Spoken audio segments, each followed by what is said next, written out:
If you're living the life of an athlete, you are signing up to be periodically incredibly sore. So what are you supposed to do in moments like these? When you feel like you can't get up out of bed, are you supposed to just not train? Not necessarily. Today I'm going to give you an exercise that you can do that won't increase your muscle soreness, but will make you stronger. Now, you may have heard of this style of exercising before, but they're called isometrics. And I heavily recommend that you do them in times when you just can't get through a lift. You're too sore, you're too battered, whatever it is that's causing you to feel like you just got hit by a freight train. Isometrics is an exercise where you're not moving. The thing that causes muscle soreness is dynamic motion of your muscles under tension over and over again. Isometrics, stuck in one spot. You're not moving. Now, you might be thinking, how is this going to get me any stronger? I'm going to spare you the lesson in biology. Google it. You want to know the efficacy of doing isometrics, there's plenty of information. This video is not for that. It's for a sore athlete that wants to get stronger. So I'm going to give you 3 different isometrics that you can do practically anywhere.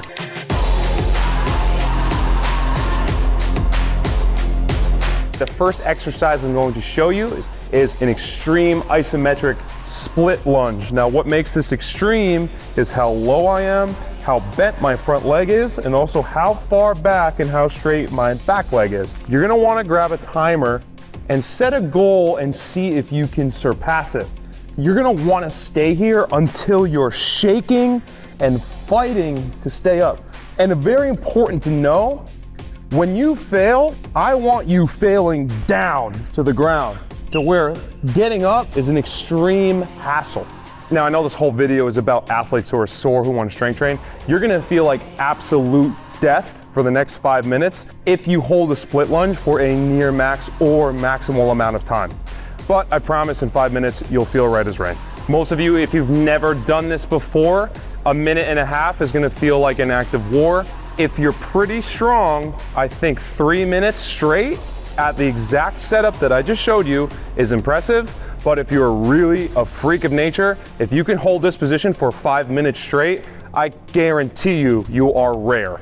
The first variation of a weighted extreme isometric split lunge I'm going to show you is going to require lifting straps. Now, these are really old school. There's some other ones on the market that are cool, but if you have a pair of these real old school lifting straps and you don't know how to use them, I'm just gonna give you a quick intro. So your hand goes one way and the strap goes the other, if you see.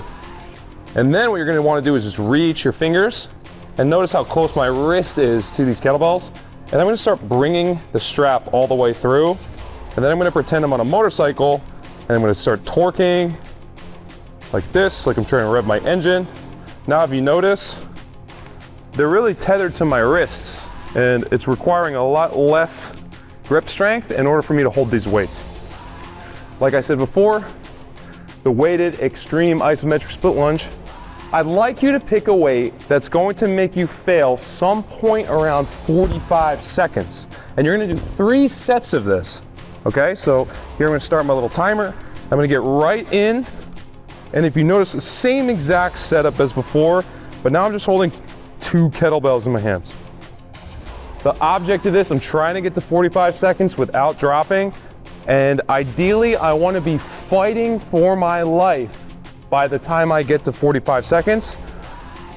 If you find that you're not fighting really, really hard to stay up, it's time to pick a heavier weight.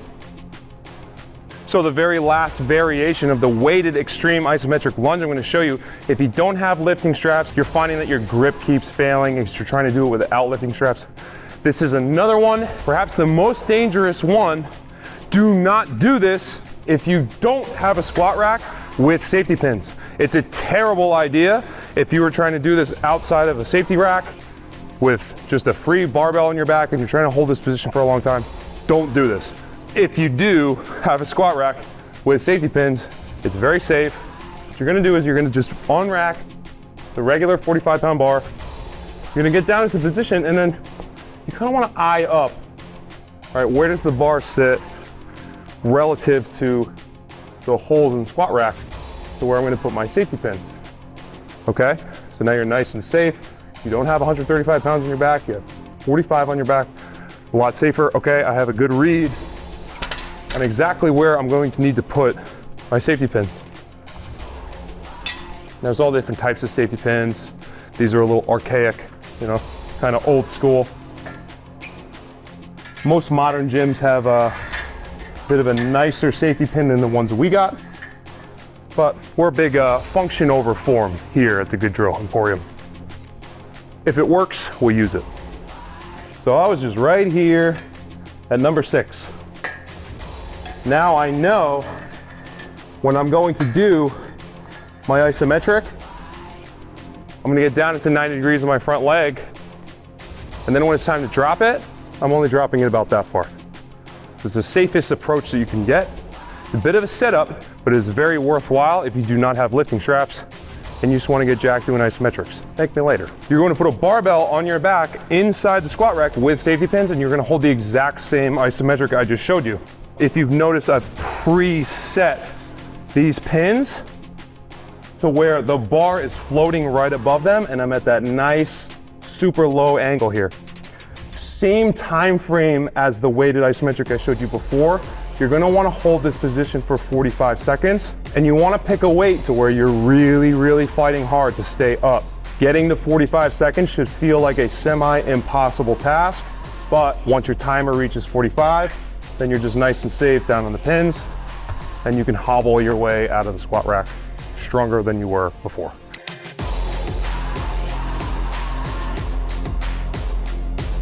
So I hope you like the information I just gave you about the split lunge. You might be thinking right now, Coach, what about my upper body? Very easy. The easiest isometric requires little to no setup at all. All you're gonna do is find a pull-up bar and you're just gonna hang from it. Another thing you can do is find a place to position your cell phone, and you kind of want to speed run yourself into the timer.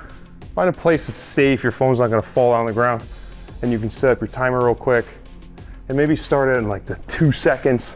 And then what you're gonna do is you're going to see how long you can just dead hang from a pull-up bar. If you notice, my arms are completely reached. I'm reaching as far as I can away from the bar. I don't wanna be up at all. I don't wanna be in any kind of muscular flexion. I just wanna be hanging here. This is a good way to test your grip strength, but also to acquire some grip strength as well. Because the only thing holding me up here are my tiny fingertips. It's between me and, when I do these, I like to envision that I'm like over a volcano or in some kind of death drop. Obviously that's not true, but it definitely helps me stay on the bar for longer. 3 max sets of those, trying to get the most amount of time as possible. It's plenty. If you do it, you'll know exactly what I'm talking about. It's pretty hard.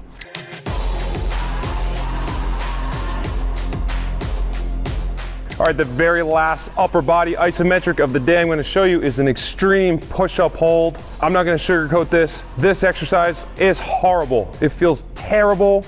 You're gonna hate it, absolutely hate it. But if you're looking for something that requires little to no setup and a great way to get really strong with the minimum amount of effort, look no further. You must do this on your isometric days. I mean, it'll just build better endurance in your chest, mental toughness, traits that a practicing athlete would like to acquire. So if you notice here, I have 2 dumbbells. You can use this with yoga blocks if you have yoga blocks, but dumbbells are just a lot easier.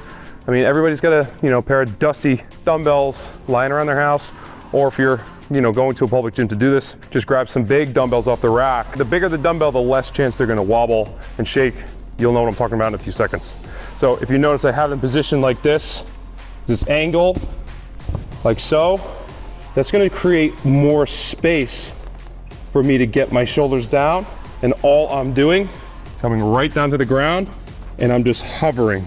Now I can make light contact with my shoulders on the dumbbells, but I don't want to come to a full rest. I want to be hovering and just getting my shoulders low enough to where they're tapping, slightly tapping the dumbbells here.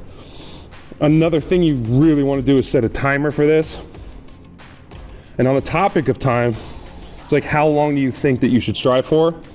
In my personal experience, I've seen beginner athletes fail right around 60 seconds. This is not an easy task to do. More seasoned and stronger athletes can seem to make it to 2 minutes and 30 seconds, but it's a real struggle.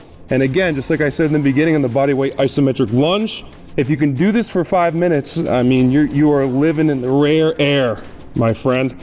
It is not an easy task whatsoever. It is an act of complete war to hold this position for 5 minutes. Like I said before on the bodyweight iso, what I want to see you do is failing down, right?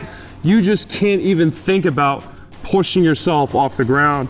Even athletes that can do 30, 40, 50 push-ups, if they do this for max effort, they won't be able to lift themselves off the ground without using their knee to come through, or without kind of doing some, I don't know, some kind of like beluga whale, you know, like a beached dolphin type of maneuver to get back up on their feet.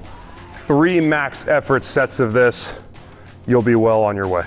So I just gave you 3 variations of an extreme isometric split lunge, as well as 2 upper body isometrics that you can do on the same day.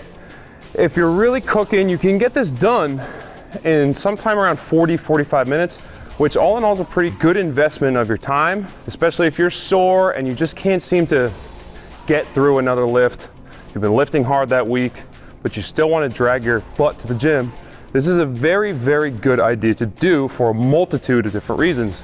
There's a whole host of things: neuromuscular conditioning, tendon health, just general strength, lactic acid tolerance. Again, all these ideas, I mean, if you're really into biology, just Google isometrics and why they're good.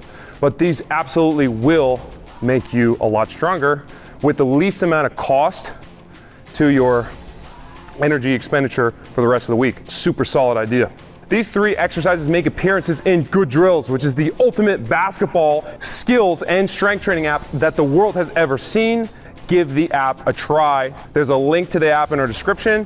Check it out. Anyway, I hope this video was incredibly helpful for you. Make sure you like and subscribe, and I will see you on the next one.